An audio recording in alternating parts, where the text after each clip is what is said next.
Oh, what a magnificent story it is it not? Oh, magnum mysterious. Those words that were originally written in Latin, they say this: "Oh, great mystery, a wonderful sacrament, that animals should see the newborn Lord lying in a manger.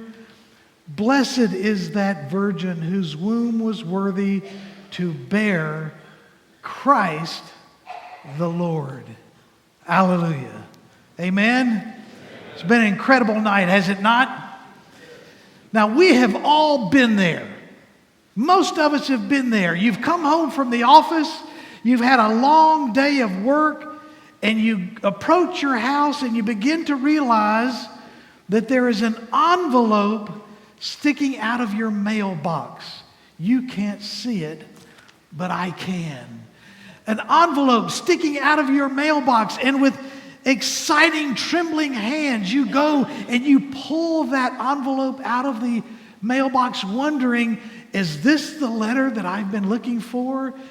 It's that perhaps letter from mom and dad telling me that they were going to come and visit during the holidays.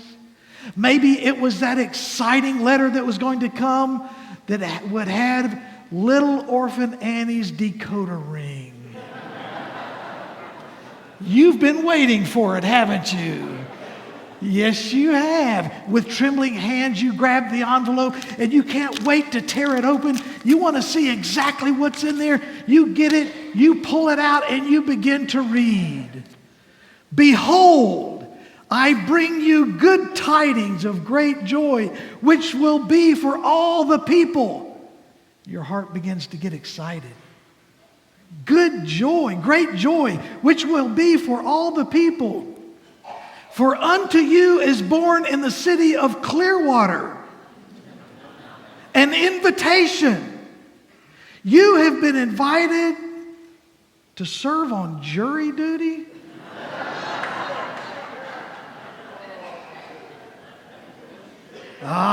Invitations.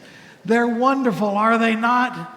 You know, it was earlier on in the first part of, I guess it was the middle part of this year, there was a bit of a stir down in Texas when the judge's courtroom there began to gather the most recent invitees to be on jury duty. And who should walk in but who? Anybody read the article? Who should walk in the door? Former President George Bush. Doing his civic duty, he walks in, he accepts the invitation to come and serve on jury duty. And so, you know, obviously there was a big stir and everybody's taking the selfies, you know, all the other jury members, they want to have their picture taken with the president. And then the judge began to realize exactly who it was that had walked into his courtroom.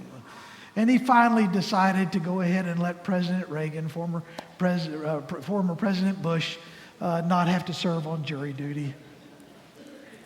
The judge knows what's required of a jury, a person to serve on a jury. So I guess he figured either past or present politicians can't give unbiased opinions. I don't know.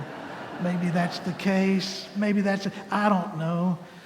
You know, we get that invitation to serve on jury duty, and you know, some of us like President Bush, you know, we embrace that. We say, hey, this is a good thing, you know, because I can do my civic duty. I can help out my community by serving on a jury.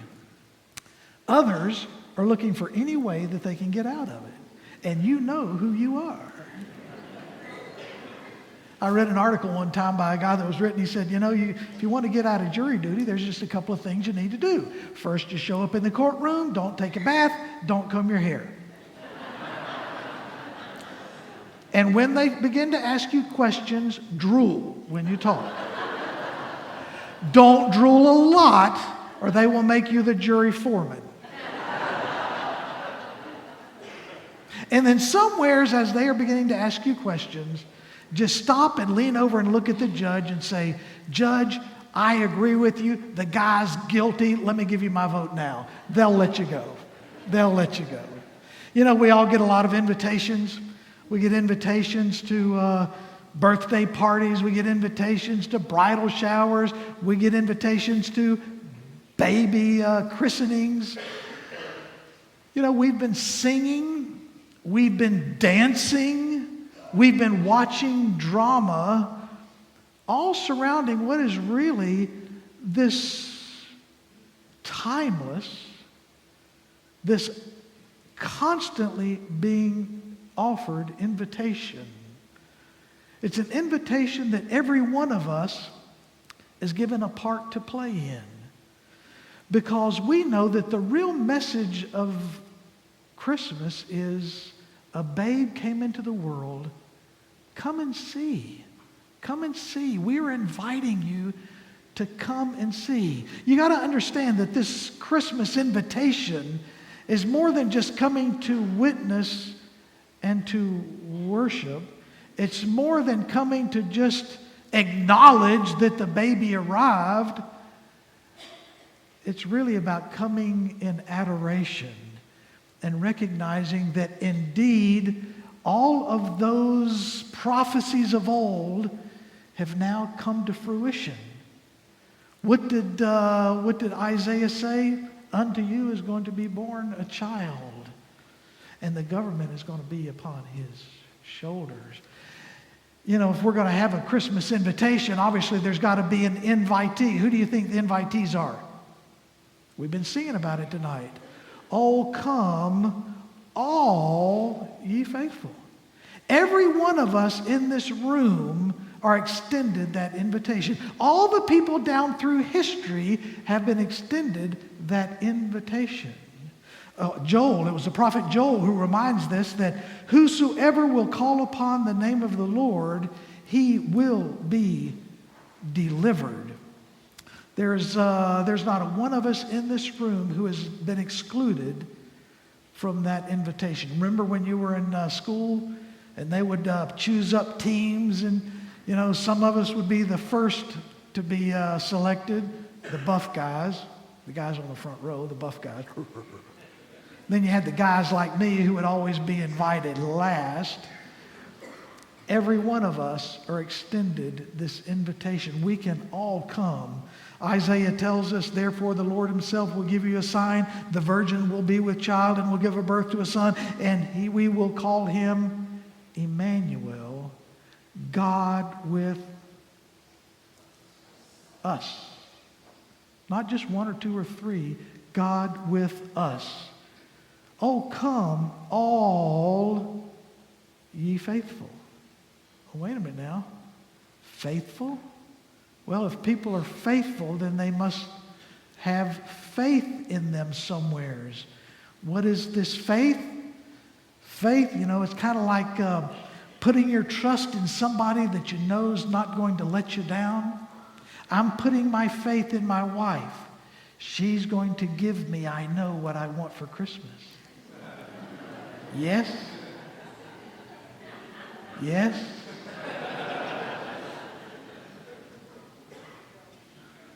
No.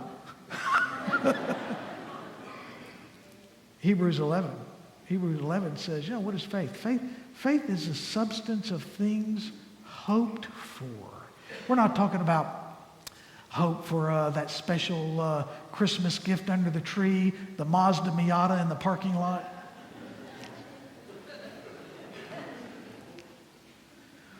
Faith is the substance of deeper things of hope.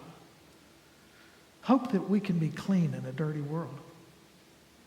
Hope that we can have renewed relationships that have been severed. Hopes for healing, hopes for help, the difficult issues of life.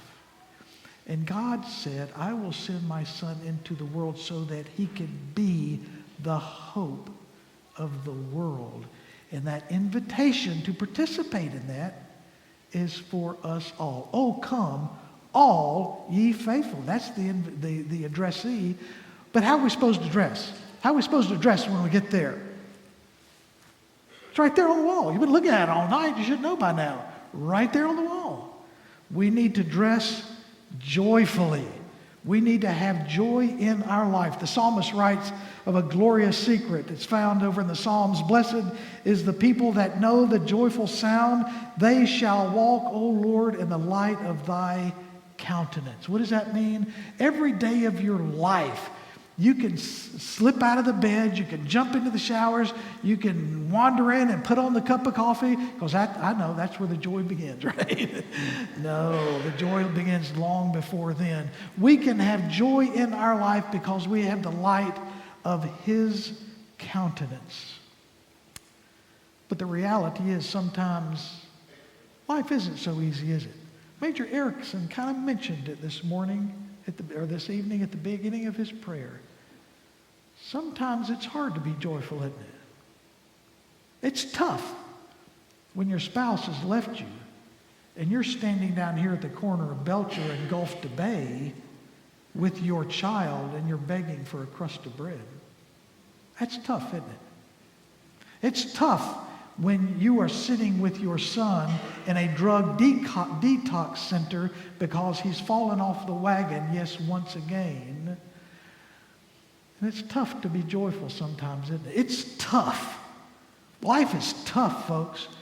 When you walk away from a crime scene in San Bernardino, California, a devastated family who has lost a loved one because of evil in this world, and somehow we're supposed to be joyful. Well, that babe came into this world, and that babe was going to grow up. That child, Jesus, was going to walk this walk, and he was going to talk this talk, and he was going to give us even more invitations. What were those invitations? Come unto me, all you that labor and are heavy laden. Let me give you some rest. What else did he say? Bring me your sick.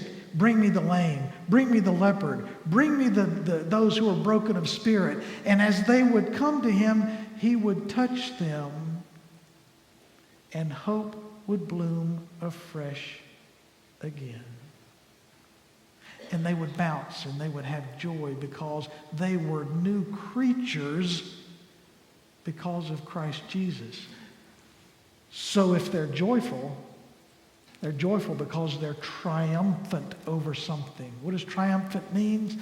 What does it mean? It means that we have overcome something. You know, the scriptures tell us, greater is he that is within us than than he that is within the world. We are more than conquerors through him. We can be triumphant over the difficult things of life because this babe said, I will never leave you. I will never forsake you. I will be with you until the end of the age. Now that's something to be joyful about. That's something to feel triumphant about. So the wise men came. They came from a long way. They traveled many a mile. They were dusty.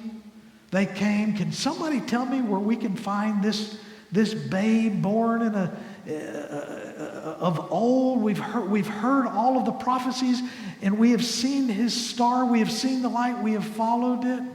Where can we find him? Well, the scriptures say he's going to be over in Bethlehem.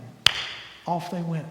They tooled over to Bethlehem, and when they came in, they saw this babe. They saw this hope of the world. And what did they do? Yeah, they presented him gold, frankincense, myrrh, the gifts. But what did they really do? They knelt there in that manger scene, much like this. They saw that baby, and they worshiped, and they adored, and they accepted the invitation. What is the invitation? Turn your eyes upon Jesus. Look full in his wonderful face. And the things of this earth and the problems of your life and the difficulties that just drive you nuts will grow strangely dim in the light of his glory and his grace.